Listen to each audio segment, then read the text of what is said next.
Luren ist vor einem Jahr zum Islam konvertiert. Sie ist die Schwägerin von Ex-Premierminister Tony Blair.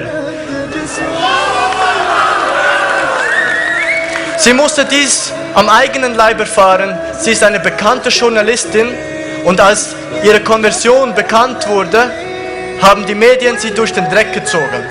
Sie wird uns heute einige Erfahrungen preisgeben. Begrüßen Sie mit mir aus England angereist Luren.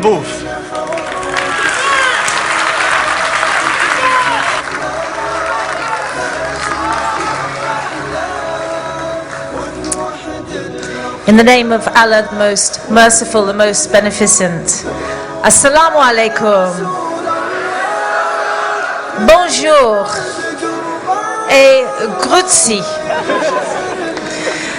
Yes, it's true. A year ago, I was not a Muslim, and I never could see that I would be wearing a scarf. But you know, funny things happen in your life. And I'm in a very good position, alhamdulillah, to look from outside into Islam and from Islam out. I have been to Palestine many times. I have lived for a time in the Middle East. But the media coverage in the West and in Europe and America amazes me. Islam has the coverage so much that other religions could be jealous of if it wasn't so bad all the time. The mainstream media portrays Islam, portrays Muslims as either in need of help, starving Somalians, Gazans on the rubble of their homes, or in need of our pity, women who would wear Gucci bikinis if only they could be rescued from their burqa and their terrible husbands. You non-Muslims who watch the mainstream news and read the newspapers must have a very bad image of us. We don't blame you, we really don't. You see, just 5 years ago, I was Islamophobic, only I didn't know it. It wasn't until in 2000 I was watching a television news bulletin on the BBC that I realized that I did not have the full world view. There was a young boy, his name was Faris O'Day. He was 14 years old and he appeared on my television screen. And Faris O'Day had a stone in his hand. He was from the Gaza refugee camp and an Israeli tank was coming towards him. And as I sat in my comfortable chair in my French house, the woman on the BBC seemed to say, "Look at that terrorist boy. Look at that wonderful tank. Look at the Jewish saviors. Look at the Muslim aggressor."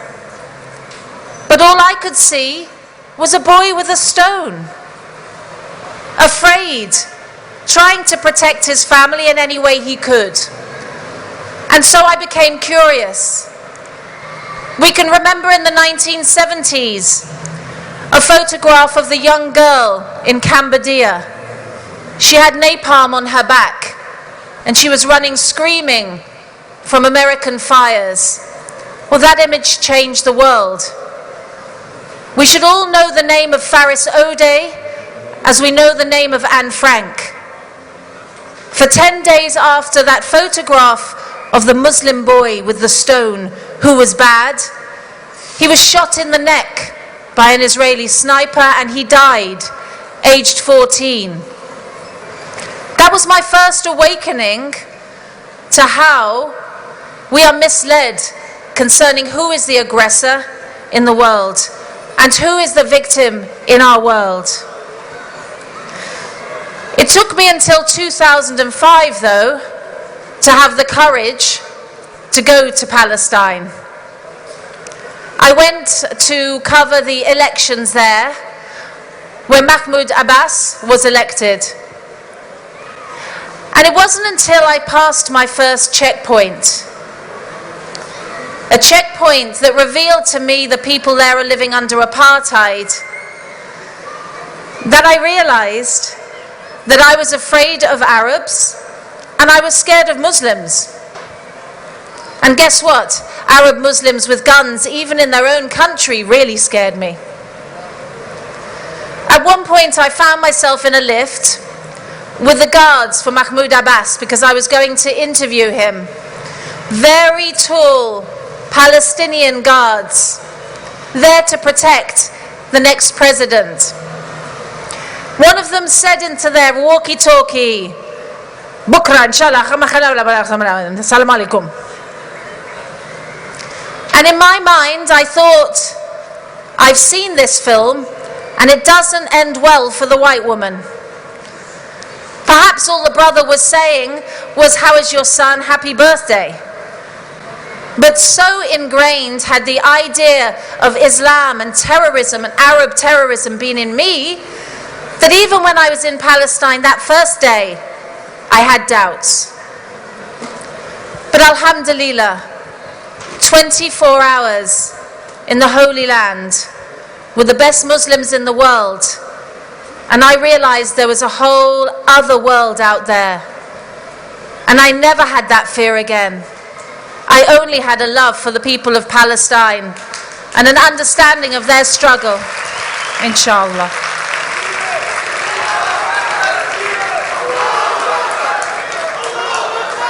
In 2006, I was invited to Lebanon to make a television interview. And at Beirut airport, I was met by 4 young women in hijab. Now, I didn't know much about women in the hijab because when I toured Palestine, being a journalist, I was an honorary man, so I hung around with men and the men showed me round, and I didn't really meet the women enough on that first trip. But in Beirut in 2006, I was met by very strong sisters in the hijab. Sisters who were studying at some of the best universities in the Middle East at a very high level. And they talked to me about their freedoms. They talked to me about how men were kept at an arm's distance. And I thought, that sounds good. They talked to me about how they were going to get educated, make their own choices in life, but with a respect and love for their religion. I thought, that sounds good. And I thought of the girls that I see at colleges in England, drunk, showing their bodies to get male attention, not getting respect in their classes for their brains and their minds, not being encouraged by society to use their faces and their words instead of their bodies. And I realized that I had hijab envy. It's a little known condition whereby a woman from the West wants to cover up more. Maybe it only happens when you reach middle age, I don't know. But alhamdulillah, when I came back to England, I tried to get this little nugget of information about hijab into the newspapers. But no one would print it.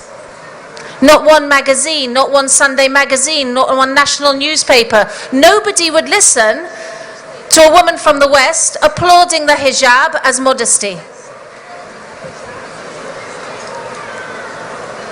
The problem with the media today is simple. They have made such a strong argument that Islam is evil. They have built up such a lie about the people of Islam that they can't now tell the truth.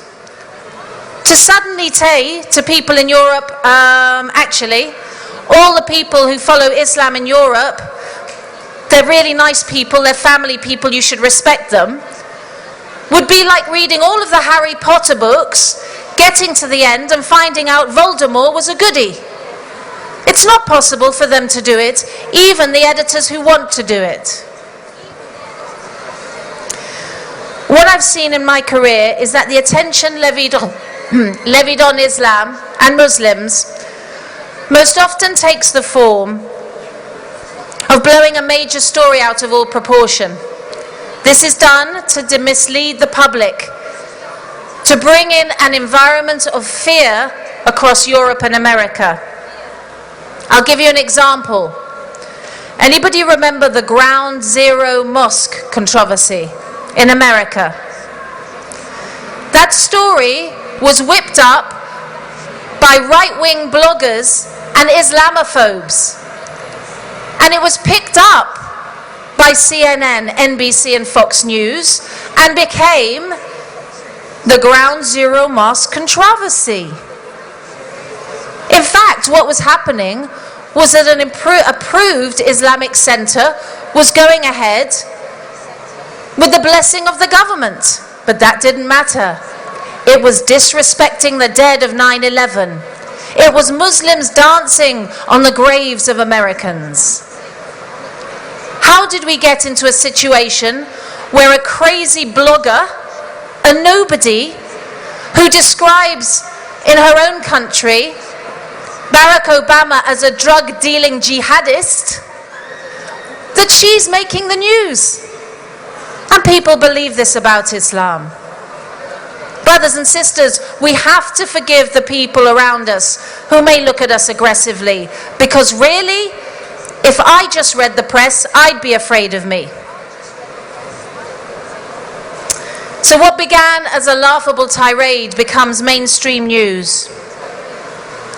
So I want to ask all of those who are from Bern here today, do you ever ask yourself if you know enough about Islam to react with fear to the people you see today?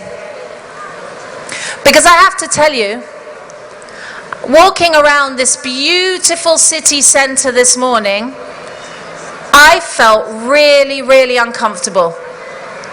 I've been very, very shocked today by the aggressive frowns that I've received from the people of Bern. I'm really disappointed by my fellow Europeans. Because I lived in France up until 2 years ago and could walk everywhere, but without a hijab, I was one of you. Now with this on my head, I'm someone you fear. So what I'd like to ask the people of Bern and Switzerland today is this. Do you think you know enough about Islam to hate it? Do you really think you know enough about Muslims to be afraid of us? Because the definition of a phobia is an irrational fear based on little to no knowledge. So if you fear Islam, if you're standing here today in the crowd and you feel a bit queasy or afraid by men in beards and women in hijab, alhamdulillah, we understand. But can I ask you this? Have you ever come to our homes? Have you ever had a Muslim teacher in your school? Have you ever visited a mosque or read a piece of literature about Islam? Because otherwise you don't know us. And if you knew us, you would have nothing to fear.